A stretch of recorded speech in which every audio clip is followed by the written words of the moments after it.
Hello mga kapare ko'y, kamusta ang buhay-buhay? Tara, samahan niyo ako. Magluto tayo for today's video. Kagigising ko nga lang pala at papasok na naman. Hay, buhay nga naman. Dito nga pala ako sa Japan nagwo-work.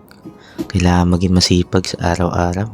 Kasi kung di mo sisipagan, walang mangyayari sa'yo. Alam niyo ba, kahit andito pa rin ako sa Japan, parang di pa rin ako makaipon. Kasi naman, sobrang baba na ng palitan ngayon. Yung kasi, nasa 0.35 na lang.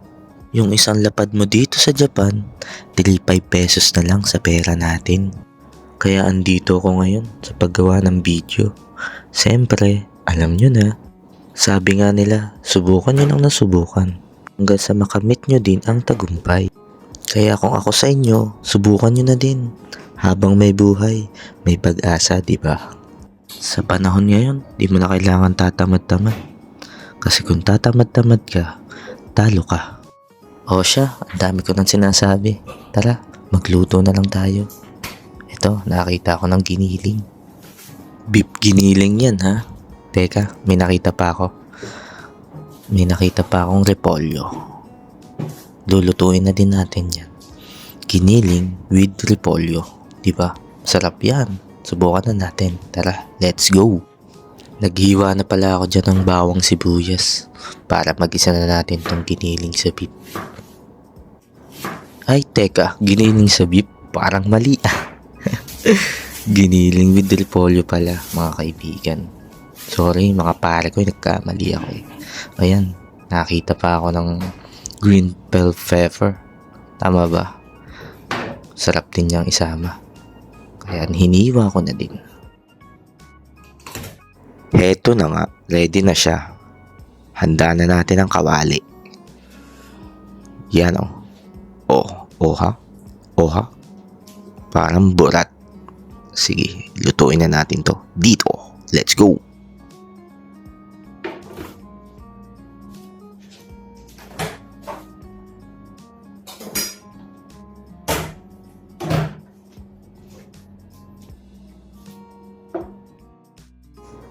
Let's go!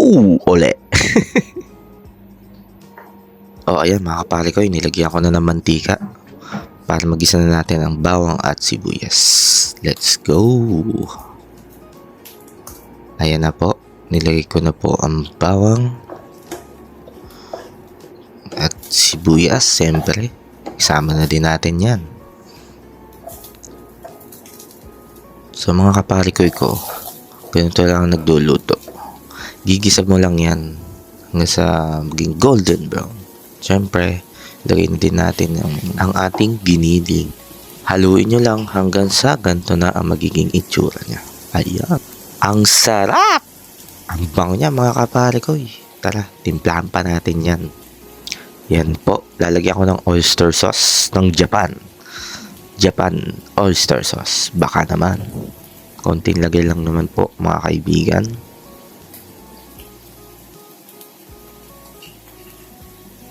Lalagyan ko rin po ng patis, pampalasa. At siyempre, ang paminta. Lagyan na din natin ng paminta, mga kapare ko.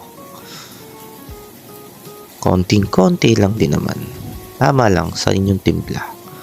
Siyempre, asukal. Isa't kalahating kutsarita ang aking nilagay dyan. Halu-haluin nyo lang ulit hanggang sa mag-mix ang lasa nyo. Katapos nyan, eto na nga, lagay na natin ang repolyo. Siyempre, at the same time, lagay na din natin ang green bell pepper. Yun o. Ang sarap nyan! Haluin nyo lang mga kapare ko. At ayan na nga, lumambot na ang repolyo. Luto na yan. Ang sarap nyan. Tara, plating na tayo. At siyempre, tikman na din natin. Ay! Nakakatakam mga kapare ko. Tara! Kainin na natin yan. Tikman na natin. Let's go! Okay mga kapare ko, tikman na natin yan. Ang niluto. Beef repolyo. Tignan nyo mga kapare ko. Ang dami kong kanin. Mapapakain ka talaga sa sarap. Kaya ang dami kong kanin. O, ayan na. Susubo ko na mga kapare ko. Yee! Yummy! Ang init. Ang init nga lang. Pero masarap. The best. Sulit. Tama na to. Okay na to. Salamat mga kapare ko. Sana nagustuhan nyo. Paki-like and subscribe my channel.